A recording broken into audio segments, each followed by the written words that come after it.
Hello friends, स्वागत है एक बार फिर से आपका मेरे यूट्यूब चैनल पे। दोस्तों आज हम पढ़ने वाले हैं फ्रेस्नेल्स बाइप्रिज्म के बारे में। तो फ्रेस्नेल्स बाइप्रिज्म एक बहुत ही बेहतरीन डिवाइस है जिसका इस्तेमाल करके हम इंटरफेरेंस को स्टडी करते हैं और एक्सपेरिमेंटली भी लाइट की वेवलेंथ निकालने के भी ये काम आता है। तो ये हम डिटेल में आज पढ़ेंगे। आज की इस वीडियो में हम बेसिकली इसकी अरेंजमेंट के बारे में पढ़ेंगे, इसके प्रिंसिपल के बारे में पढ़ेंगे कि फ्रेस्नेल्स बाइप्रिज्म वर्क कैसे करता है। तो दोस्तों स्वागत है आपका मेरे YouTube चैनल पे। तो फ्रेस्नेल्स बाइप्रिज्म है क्या बेसिकली?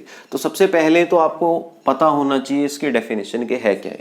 तो बेसिकली फ्रेस्नेल्स बाइप्रिज्म क्या है? It is a device. ये एक डिवाइस है दोस्तों, ठीक है, जो किस लिए यूज किया जाता है? It is a device which is used to study interference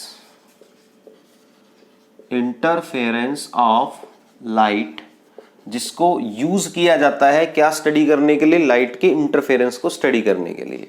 अब आपको पता है इंटरफेरेंस दो तरह से की जा सकती है, एक तो by the division of wave front, एक by the division of amplitude. तो यहां जो प्रिंसिपल यूज किया जाता है दैट इज कि हम इंटरफेरेंस करते हैं by the division of wave front. तो इन दिस एक्सपेरिमेंट और in this device we study the interference of light by the division of wave front, ठीक है, by the division of wave front. अब question कईयों के mind में ये आ रहा होगा कि भाई वेव फ्रंट क्या होता है? तो 12th क्लास में ऑलरेडी वेव फ्रंट के बारे में आप लोगों ने पढ़ा है। तो वेव फ्रंट बेसिकली क्या है? It is the locus of all points which are vibrating in the same phase. Wave front क्या होता है दोस्तों? ऑलरेडी 12th क्लास में आपने पढ़ा है, इसके ऊपर वीडियोस भी मैंने बनाई हैं। वेव फ्रंट अगर डिटेल में पढ़ना है तो उसका लिंक डिस्क्रिप्शन बॉक्स में है। हाइगन प्रिंसिपल ये सब ऑलरेडी पढ़ा हुआ है मैंने, तो आप लिंक जरूर देखें डिस्क्रिप्शन बॉक्स में जाके, ठीक है। बेसिकली आपको बता देता हूँ कि वेव फ्रंट जो है हमारे तीन तरह के होते थे, plane wave front, spherical wave front और cylindrical wave front. Plane wave front कैसे बनता था कि अगर रेज ऑफ लाइट एक दूसरे के क्या है? पैरेलल है। तो पैरेलल रेज ऑफ लाइट से क्या बनता था? हमारा प्लेन वेव फ्रंट बनता था। क्लियर है? और इसके अलावा अगर हमारे पास जो लाइट सोर्स है, अगर वो पॉइंट सोर्स है, तो उससे जो वेव फ्रंट बनता था वो स्फेरिकल वेव फ्रंट बनता था। लीनियर सोर्स से सिलेंड्रिकल वेव फ्रंट बनता था। तो ये अभी हम नहीं पढ़ेंगे क्योंकि ये बेसिक है, 12th में पढ़ा हुआ है। लिंक डिस्क्रिप्शन बॉक्स में है। अगर आप अपना वेव फ्रंट का बेसिक क्लियर करना चाहते हैं तो पहले आप डिस्क्रिप्शन बॉक्स में जाके उस वीडियो को देख लें। तो यहां पे दोस्तों हम करते हैं वेव फ्रंट को डिवाइड। इंटरफेरेंस करवा रहे हैं कैसे? वेव फ्रंट को डिवाइड करके।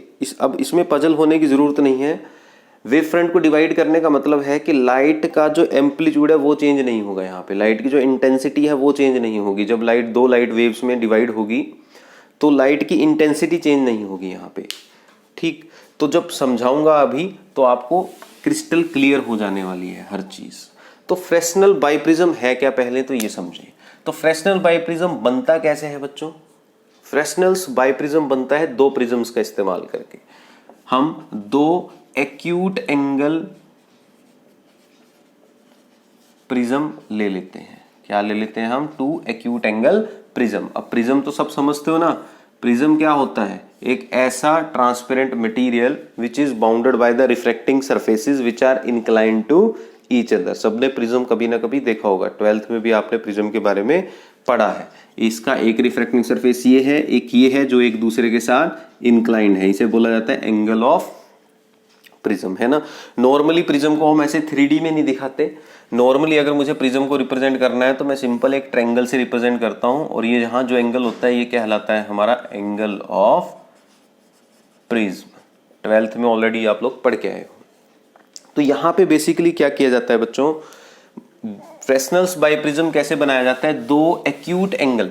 एक्यूट एंगल का मतलब है ऐसे प्रिज्म्स जिनके जो एंगल्स हैं, मतलब ऐसे प्रिज्म जिनके ये जो एंगल्स बन रहे हैं वो एक्यूट हो। एक्यूट का मतलब है 90 डिग्री से कम हो। तो अगर मैं दो एक्यूट एंगल्ड प्रिज्म को आपस में जोड़ देता हूं बेस टू बेस, मतलब जो प्रिज्म होता है ना बेटा, जैसे ये प्रिज्म है, ये जो नीचे वाली साइड है इसकी, इसे बोला जाता है इसका बेस। क्या बोला जाता है? बेस बोला जाता है नीचे वाले सरफेस को प्रिज्म का। ये इसके रिफ्रैक्टिंग सरफेस और ये इसका बेस। ठीक, तो अगर मैं दो एक्यूट एंगल्ड प्रिज्म ले लूं और उनको कनेक्ट कर दूं फ्रॉम बेस टू बेस, तो two acute angled prisms joined with each other from face to face, from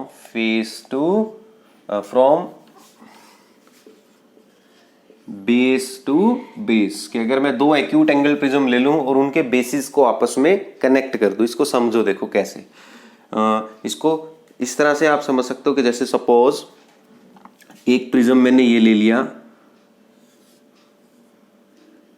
ठीक है, इसके ये एंगल क्या होने चाहिए, एक्यूट होने चाहिए, स्मॉल होने चाहिए।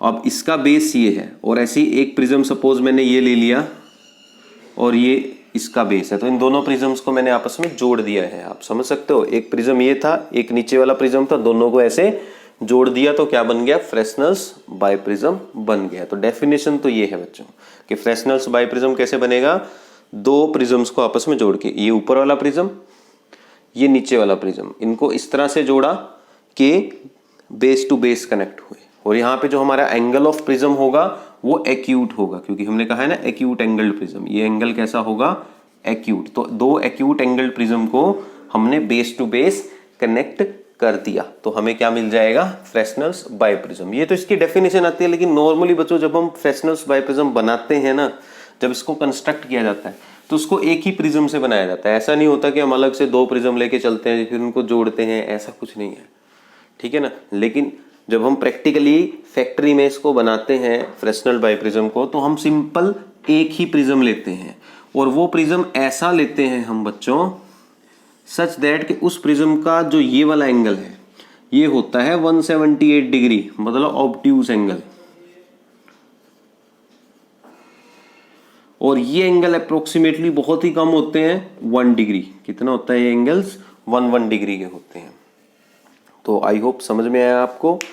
बेसिकली ये जो एक प्रिज्म है, ये इसको हम कह सकते हैं ना कि दो प्रिज्मों से बना है। देखो दो एक्यूट एंगल्ड प्रिज्म से, एक ऊपर वाला और एक नीचे वाला, समझ में आया।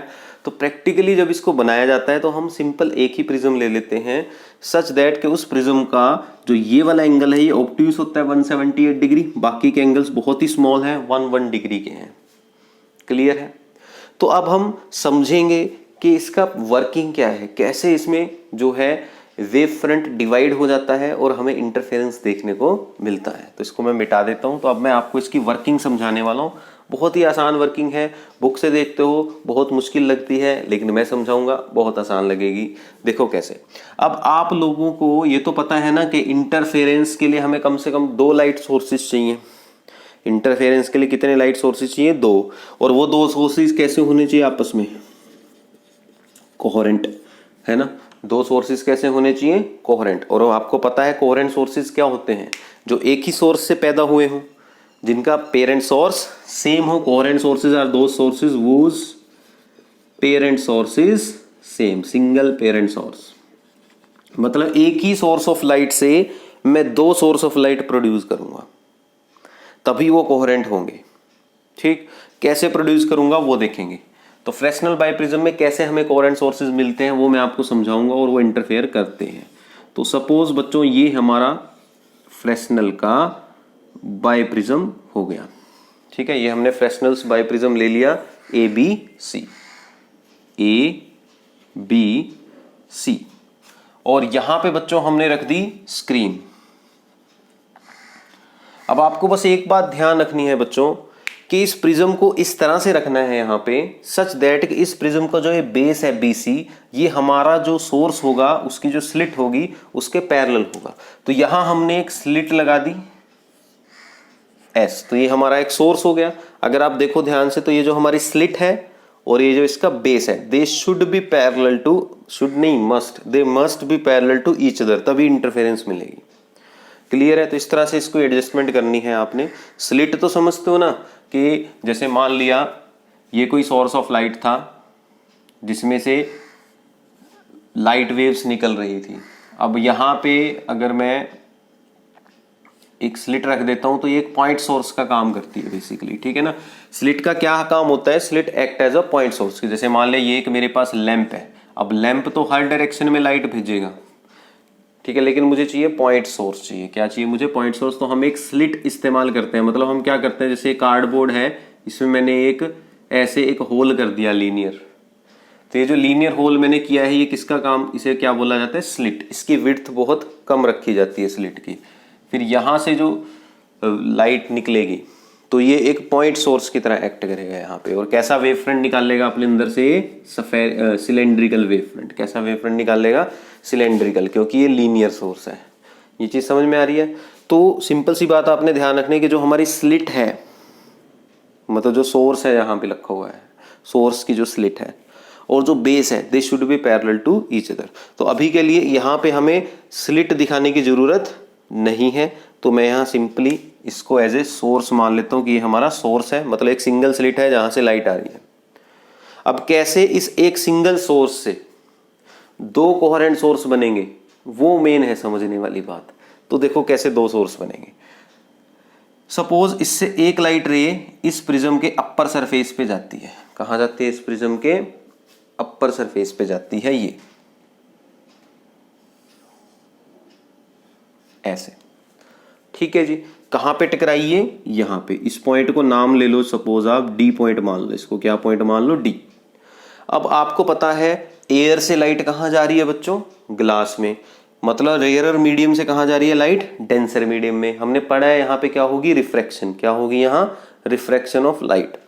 तो हमें यह भी पता है जब लाइट रेयरर टू डेंसर जाती है then it bend towards the normal. Light किस तरफ बेंट होती है, नॉर्मल की तरफ बेंट होती है।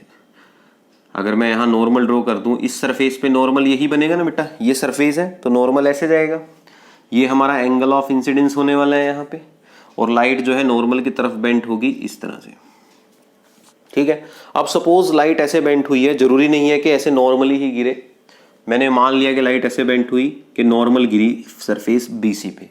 तो अगर ये सरफेस बीसी पे नॉर्मल गिरती है तो as it is without changing its path ही स्क्रीन पे चली जाएगी सीधा, और इस पॉइंट पे यहाँ पे टकराएगी। इस पॉइंट को मैं नाम दे देता हूं सपोज आर, ठीक है, आर पॉइंट पे टकराई। समझ में आया यहां तक। अब सपोज दोस्तों एक लाइट और चलती है सोर्स एस से, और वो यहां टकराती है। कहां टकराती है, प्रिज्म पे, यहां। अब यहां भी मैं क्या ड्रॉ कर लेता हूं, नॉर्मल। ये हमारा एंगल ऑफ इंसिडेंस, लाइट जा रही है rare to denser, light will bend towards the normal, light normal की तरफ बेंड होगी इस तरह से, और ये लाइट ऐसे जाती है, फिर यहां पे टकराएगी। अब यहां भी मैं नॉर्मल ड्रॉ कर लेता हूं। अब लाइट देखो यहां कहां जा रही है, ग्लास से एयर में, मतलब denser to rare, so it will bend away from the normal. तो लाइट थोड़ा सा नॉर्मल से अवे बेंड हो जाएगी, और जो हमारी लाइट है दोस्तों वो इस तरह से चली जाएगी स्क्रीन पे, यहां पे टकराएगी। इस पॉइंट को कुछ भी नाम दे दो, एस दे दो, एफ दे दो, कुछ भी दे दो, ठीक है ना। यहां टकराएगी भाई ये इससे, क्लियर है। तो अगर आप ध्यान से देखो तो ऐसा अपीयर होगा कि ये जो लाइट आ रही है ऐसे गई। अब यहाँ पे ये देखना मैंने यहाँ बेंड क्यों नहीं की, क्योंकि मैं मान के चल रहा हूँ कि यहाँ कितने एंगल पे गिर रही है, 0 डिग्री के एंगल ऑफ इंसिडेंस पे, क्योंकि नॉर्मल इंसिडेंस है। आपने पढ़ा है ना कि जैसे स्लैब है, अगर लाइट नॉर्मल इंसिडेंस पे हो तो एज इट इज चली जाती है। तो यहाँ नॉर्मल इंसिडेंस मान के चल रहा हूँ मैं, ठीक है ना। और यहाँ नॉर्मल इंसिडेंस नहीं है तो इसलिए पाथ चेंज कर गई। तो ऐसा लगेगा कि ये जो लाइट गई ऐसे, ये कहाँ से आ रही है, इधर कहीं से आ रही है ना। और ये जो लाइट जा रही है बच्चों ऐसे, कि ये कहां से आ रही है, यहां से। तो क्या ऐसा लग रहा है कि एक लाइट जो ऐसे गई वो कहां से आ रही है, इधर से, और ये वाली लाइट भी कहां से आ रही है, इधर से। तो मैं मान सकता हूं कि सोर्स एस से जो लाइट रिफ्रैक्ट होके यहां पे अंदर गई हैं, इधर ऐसा लगेगा कि वो कहीं इस सोर्स से आ रही है, और ये हमारा पहला कोहेरेंट सोर्स बन जाएगा S1। आया समझ में, ठीक है। तो एस सोर्स से चलने वाली लाइट वेव्स का वेव फ्रंट यहां पे क्या हो गया, डिवाइड हो गया।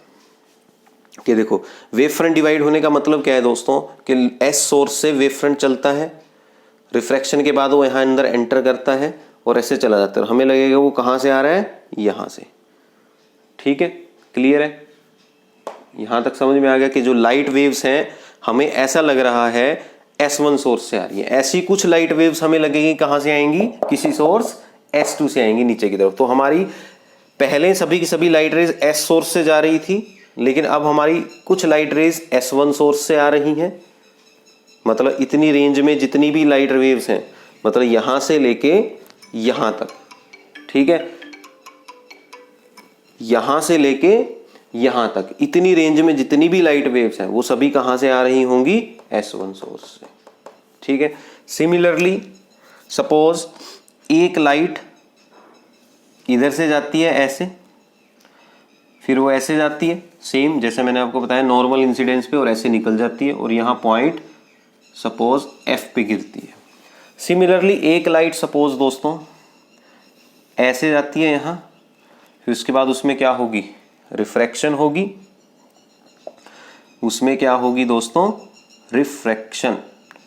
ये नॉर्मल ड्रॉ किया मैंने, लाइट जा रही है denser to rare, it will bend towards the normal, तो नॉर्मल की तरफ लाइट बेंड होगी और फिर जो है थोड़ा सा और बेंड होगी। यहाँ नॉर्मल अगर मैं ड्रॉ करता हूं तो डेंसर टू रेयर जा रही है, bend towards the normal, light ऐसे बेंड होगी,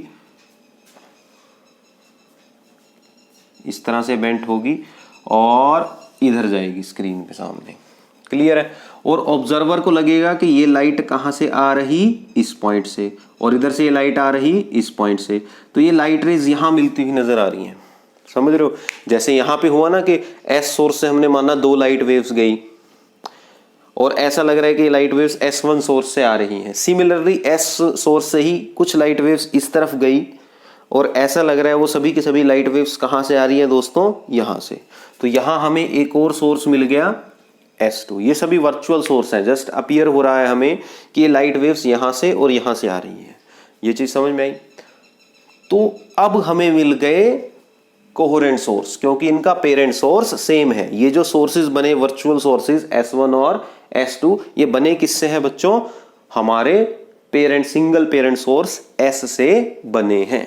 यहां तक समझ में आ रहा है। तो अब हम ये मान सकते हैं कि S1 सोर्स से लाइट वेव्स आ रही हैं, S2 सोर्स से लाइट वेव्स आ रही हैं, और ये आपस में क्या करेंगी, इंटरफेरेंस करेंगी। क्या करेंगी, ये आपस में इंटरफेरेंस करेंगी।